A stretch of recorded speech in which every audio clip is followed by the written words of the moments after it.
Welcome back, everybody. I'm Chad with TakeOne Broadcast Solutions here in Nashville, Tennessee. We are a broadcast system integrator. That means we design and we build custom broadcast systems just for you. In today's video, I'm excited to continue a conversation with my good friend, Tyler Hirth. Tyler comes from the whole church media world with Long Hollow Baptist. Has been an expert in church media, and now he's a broadcast professional. This video is a continuation of a discussion that we had about church broadcast streaming systems. In today's video, we're going to be talking about routers specifically, what they are, why you need them. So let's get into it.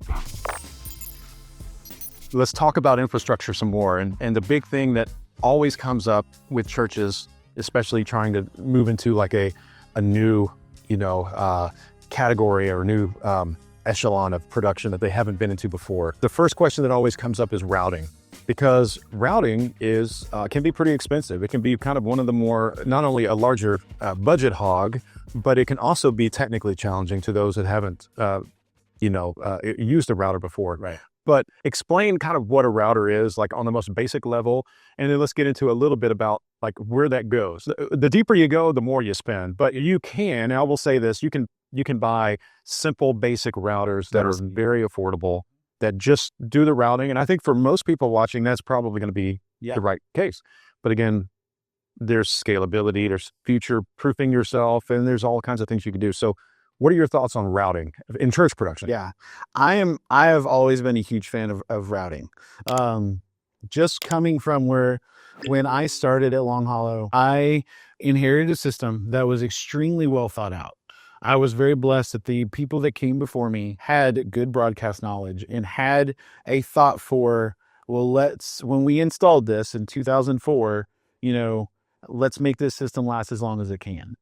And it ended up lasting for, 15, almost 18 years before we did that upgrade. The thing that I always hit a wall with was routing, because I think one of the things that ended up happening was they had to cut budget back and they pushed the router back to a 16 by 16. But in some people, that seems like, well, I'll never have 16 speed coming and going, right? Yeah. That's where I started like really looking into it, because at that point I didn't know a ton about routing. So I started looking into it and figuring out like what I could do with it and what are the different models and options that I could do. And so just to kind of, clean up what a router is, but you basically put all of your inputs into the router. You can have them from anywhere from like 16 by 16 up to, thousands of inputs by thousands of outputs.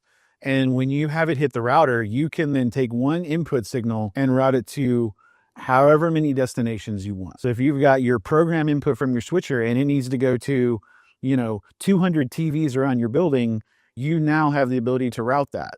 But then you have another event coming in, and some of those TVs need to change to another source, like a ProPresenter machine, just to run slides.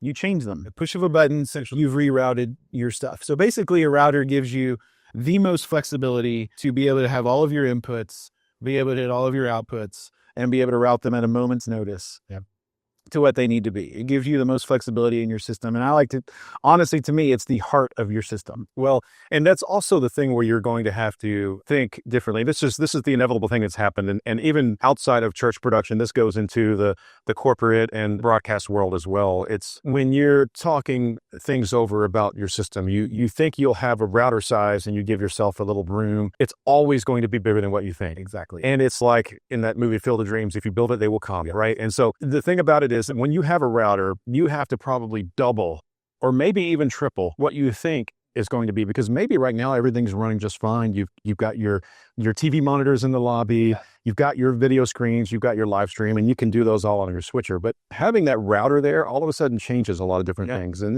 it's not just the flexibility about saying, well, I want my live stream, maybe while we're warming up for church service, I want to run my ProPresenter announcements or something through that. Maybe I need to do something. Maybe the nursery needs a different feed than these. Inevitably, routers end up, you find a way to fill those empty spots in a router, because it makes your life simple. And that's really the answer. It's not so much that you just start over engineering your system, but you start realizing how much the router actually helps you. And it gives you one place where all of your sources can come in. Yes. I think it makes your life simpler. Yes.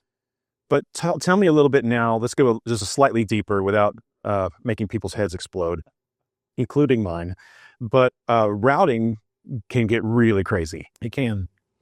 It definitely can. I mean, you go from the simplest of routers from, the 16 by 16s, they're just 16 SDIs in by 16 SDIs out. You're switching video to then you end up adding audio embedding and de-embedding, which then you've added MADI streams in, you've added analog or AES or any other type of flavor of audio that could be added in that allows you to now send out a video that now has up to 16 channels of embedded audio with it. Now you can ship a program embedded feed all around your campus and have audio show up where you have SDI. So then you can jump to, you have multiviewers built into your router. So then all of your signals that are available at your router are now available on your multiviewers. To then jumping into, you can have different flavors of inputs and outputs on your multiviewer. One project I just got done with is we have a lot of outputs and inputs that are showing up in a different studio that's across the campus, and we needed fiber in and out. Well, instead of having a bunch of, fiber baluns or converters, we have fiber cards in the back of the router that do the conversion inside the router and are sending it to the other side of the studio. That's points of failure. Yes, exactly.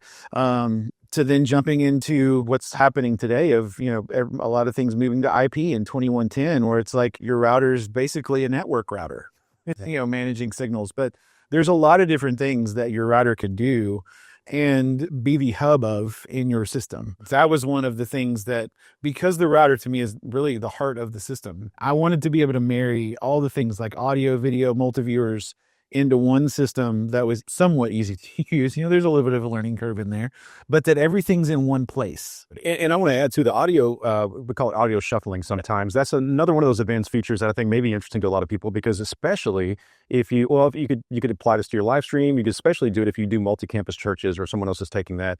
You can basically say, I'm going to have my router say that this output that's feeding my live stream that maybe is going to a point-to-point, I need channels 1 and 2 of the audio to be stereo left and right from my broadcast mix. And I need channel 3 to be the pastor's mic.